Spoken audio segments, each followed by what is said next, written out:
નમસ્કાર મિત્રો, good morning.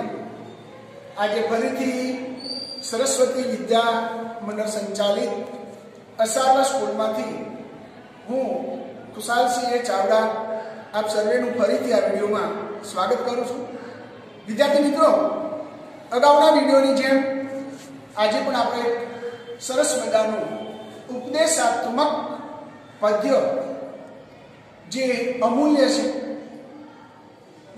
એને પ્રાપ્ત કરવું બહુ જ અઘરું છે, કારણ કે અમુક પ્રકારના ગ્રંથો આપણા માટે પ્રાપ્ત કરવા એ બહુ જ કઠિન કાર્ય છે। એમાંના એક ગ્રંથ તરીકેની આપણે જે અહીંયા વાત કરવાની છે, એમાં આજે ધોરણ 9 વિષય સંસ્કૃત, ધોરણ 9ના સંસ્કૃત વિષયના પદ્ય 16, કાવ્ય નંબર આપણો 16 છે અને જેનું શીર્ષક છે અજેય સ ભવિષ્ય। મતલબ કે તે અજેય થશે, વિજય થશે, સફળ થશે, પોતાના લક્ષ્ય સુધી એ પહોંચી શકશે। પણ તે પેલું બહુ સરસ મજાનું, એટલે આની જ્યારે આપણે ટાઇટલ તરીકે જોઈએ તો આમ બોલવું પડે અન્વય પ્રમાણે, સ એટલે તે અજેય ભવિષ્ય, તે અજેય થશે, તે મતલબ જેને ઉદ્દેશીને કહેવામાં આવ્યું છે એ કોણ, તો એના માટે આપણે બહુ સરસ મજાના અહીંયા આપણને ઉદ્દેશાત્મક પ્રશ્નો સાથે સાથે પ્રાણીઓની અંદરની જે ગુણો છે એ ગુણોને જીવનમાં અપનાવનાર વ્યક્તિ માટે તે શબ્દ વાપર્યો છે કે જે વ્યક્તિ અહીંયાથી તમને આપવામાં આવેલો ઉપદેશ છે એ ઉપદેશને પોતાના જીવનમાં, વ્યવહારમાં અને વાણી વર્તનમાં એને જો ઉતારશે તો એ ચોક્કસ એ અજેય થશે, એવું અહીંયા એનું આપણું શીર્ષક છે। મિત્રો, આટલા વિશ્વાસ સાથે વ્યક્તિ પોતે સફળ થશે એવું કહેવા વાળું જે આપણે ઉપદેશાત્મક અહીંયા ગ્રંથની જે ચર્ચાઓ છે એનો પણ પરિચય મેળવવો પડશે, કારણ કે આ ઉપદેશ ક્યાંથી લેવામાં આવેલો છે એના મહત્વના રચયિતા તરીકે આપણે ધ્યાન દોરીશું તો ચાણક્ય વિરચિત મુખ્યત્વે રાજનીતિનો ઉપદેશ આપનારા નીતિસાર નામના ગ્રંથમાંથી આ શ્લોકો અહીંયા લીધેલા છે। મિત્રો ધ્યાન આપો, ગ્રંથનું નામ છે એટલે કોઈ વાર તમને પૂછે કે ભાઈ પ્રાણીઓ પર આધારિત આ જે ઉપદેશો છે એ ક્યાંથી લીધા છે, તો અહીંયા ખાસ કરીને નીતિસારમાં છે।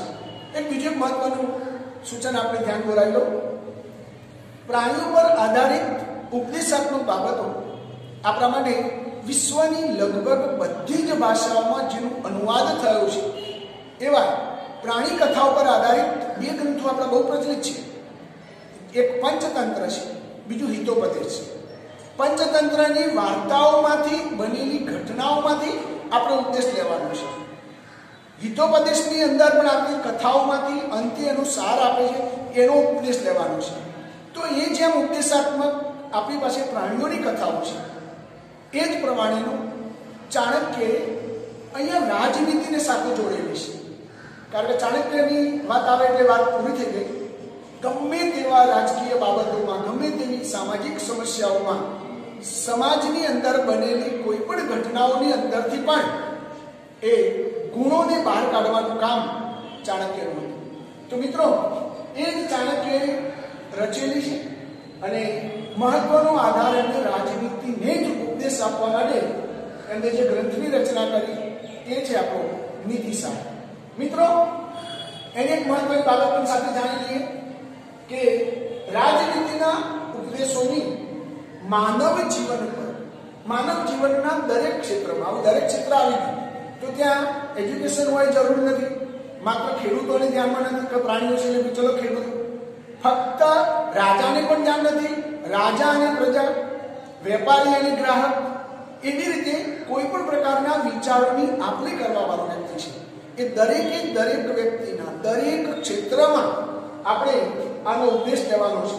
એટલે ખાસ ધ્યાન આપો કે રાજનીતિના ઉપદેશોની સાથે માનવ જીવનના દરેક ક્ષેત્રને આવરી લે તેવા ઉપદેશો આ નીતિસારમાં રહેલા છે।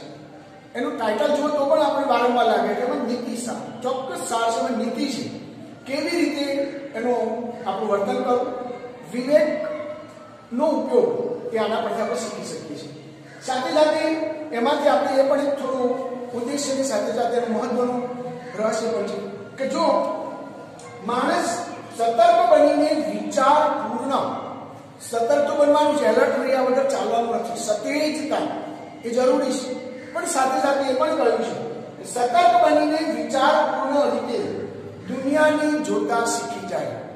જો આ દુનિયાને સતર્ક રીતે સંપૂર્ણ વિચારોથી દુનિયામાં બનતી કોઈ પણ ઘટનાઓને જો જોતા શીખી જાય તો દુનિયાની બધી જ ચીજવસ્તુઓમાંથી અને બનતી ઘટનાઓની તેને વ્યવહાર ઉચિત, જો બનેલી ઘટનાઓમાંથી તમામ પ્રકારના વ્યવહારોમાં ઉચિત શબ્દ, વ્યવહાર ઉચિત શબ્દ છૂટી પાડશો, કયા પ્રકારનો વ્યવહાર યોગ્ય છે, તો ઉચિત વ્યવહાર કરવા માટે અને સાથે એવું કહેવું કે સુખી થવા માટેના કર્મોનો ઉપદેશ આપતી અહીંયા ચોક્કસ કથાઓ રહેલી છે. મહત્વનો મુખ્ય આધાર એમને વ્યક્તિનો વ્યવહાર યોગ્ય કે અયોગ્ય એ જાણવું હોય તો નીતિસારમાંથી મળેલા ઉપદેશોને જીવનમાં અપનાવવાના છે. સાથે સાથે અહીંયા જે આપણે શ્લોકોનો આધાર લીધો છે એ આધાર પ્રમાણે જો જોઈએ તો ખાસ વિવિધ પ્રાણીઓ પાસેથી આપણે કંઈક ને કંઈક શીખવાનું છે. વિવિધ પ્રાણીઓની દરેકની ચોક્કસ આગની એક વિશિષ્ટતાઓ છે, અલગ પ્રકારનું એમનું વર્તન હોય છે. તો આપણને એમ થાય કે પ્રાણીઓમાંથી શું શીખવાનું, એ વિચરતા છે, રખડ્યા કરે છે, ગમે ત્યારે પોતાનું જરૂરિયાત પૂરી કરવા માટે ખોરાક મેળવી અને પછી નિશ્ચિત થઈ જાય છે. એવું નથી. દરેક પ્રાણીના જીવનના અંદરના વ્યવહાર, પ્રાણીઓના વર્તનમાંથી પણ આપણે ઘણું બધું શીખવાનું છે. મિત્રો, આમ તો ઘણા બધા પ્રાણીઓ છે, પણ દરેક પ્રાણીઓની વિશિષ્ટતાઓને આપણે ધ્યાન નથી દોરી શકતા.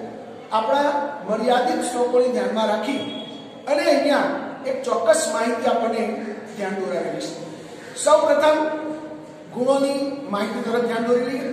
મિત્રો, અહીંયા આપણા માટે જે પ્રાણીઓમાંથી કંઈક શીખવાનું છે એ જે નોંધ કરી એ નોંધની અંદર મિત્રો અહીંયા થોડી બીજી સ્પષ્ટતા કરી લો કે આપણા પરીક્ષાની અંદર ઓબ્જેક્ટિવ પ્રશ્ન જ્યારે હેતુલક્ષી પ્રશ્નો પૂછાય છે એમાંય સંસ્કૃતના પ્રશ્નો સંસ્કૃતમાં આપવાના હોય છે.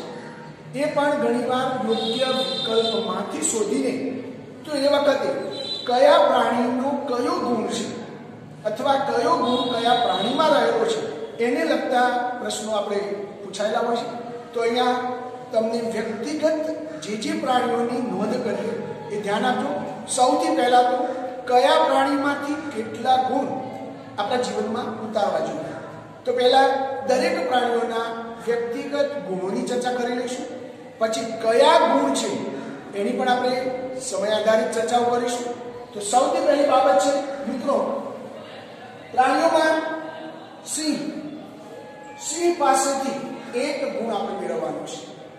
હમણાં એના સંસ્કૃતના શ્લોકને ધ્યાનમાં રાખીને આપણે જોઈશું કે કયો ગુણ છે.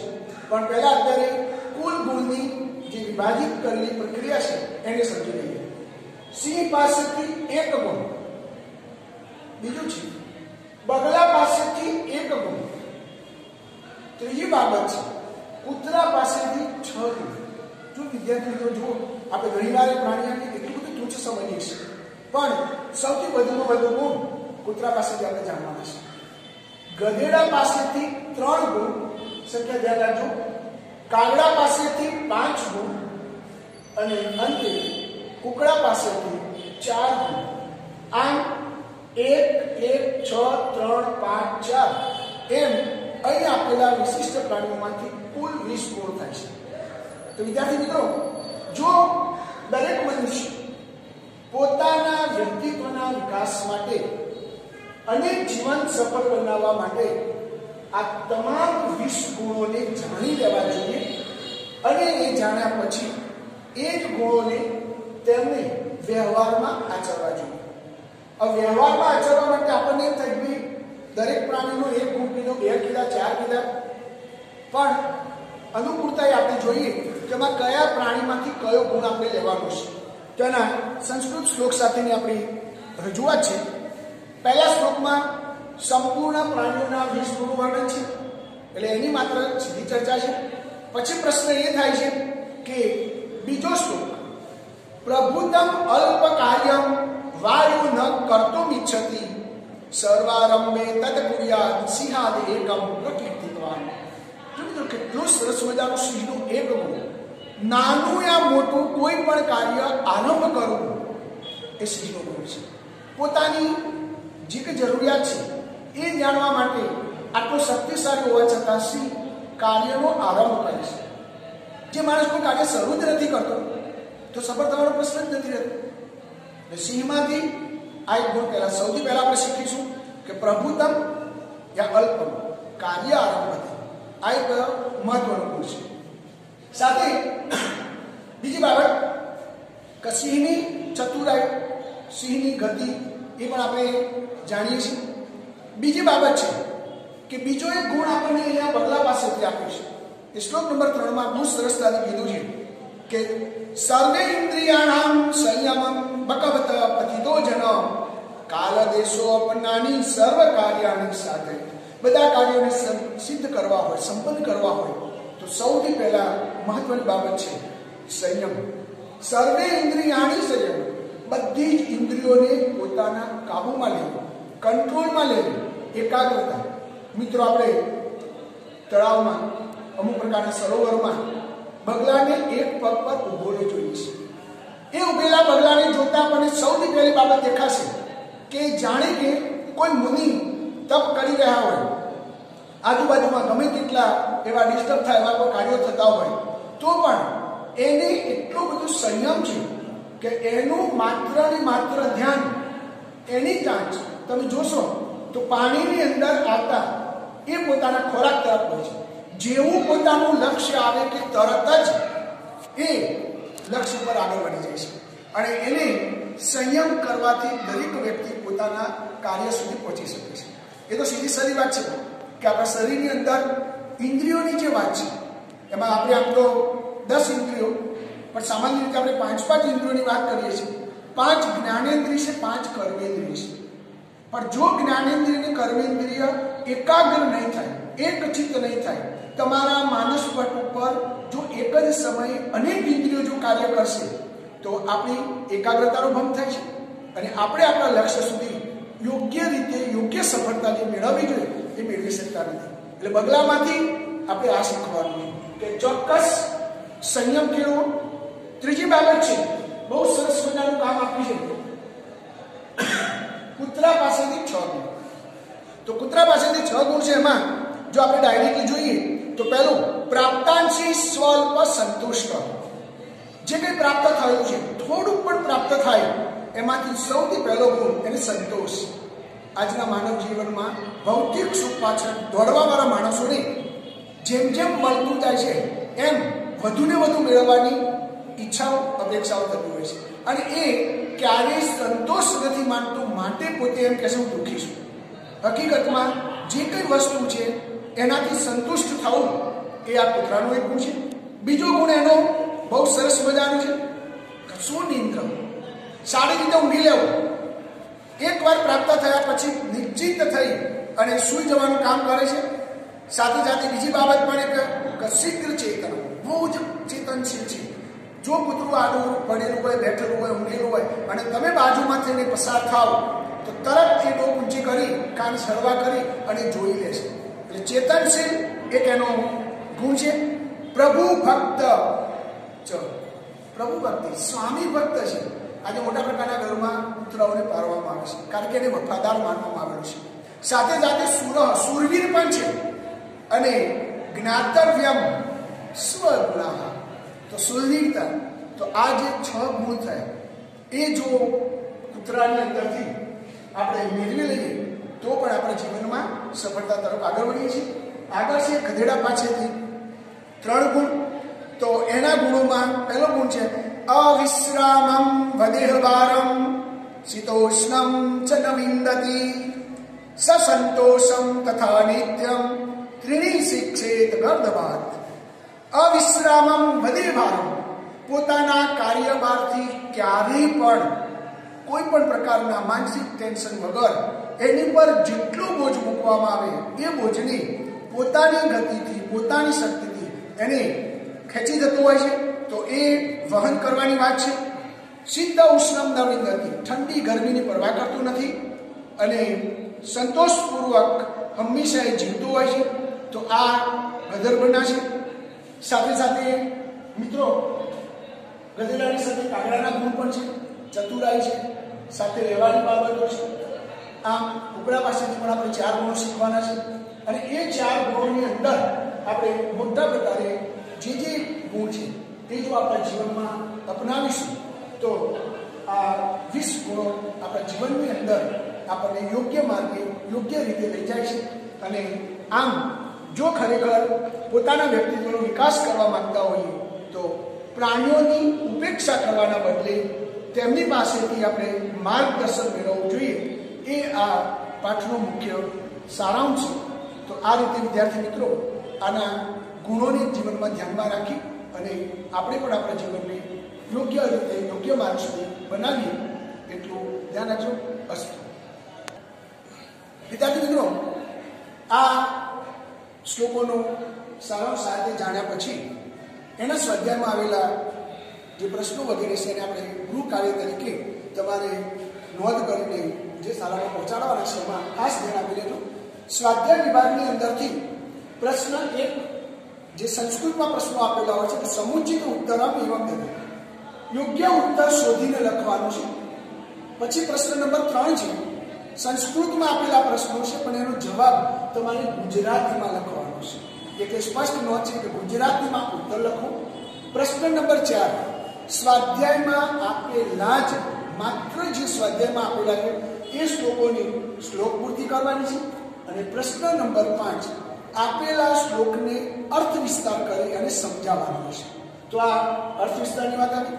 વ્યાકરણ વિભાગમાં ટિપ્પણીની અંદરથી પુલ્લિંગ અને સ્ત્રીલિંગ શબ્દો અલગ પાડી કયા પુલ્લિંગ છે કયા સ્ત્રીલિંગ એ તમારે અલગ લખવાના છે. તો વિદ્યાર્થી મિત્રો આ તમામ પ્રકારનું ગૃહ કાર્ય સંપૂર્ણ રીતે લખીને તારીખ 10/1/2021 સુધીમાં લખેલા ચોપડાઓ શાળામાં જમા કરાવી જવા. અસ્તુ.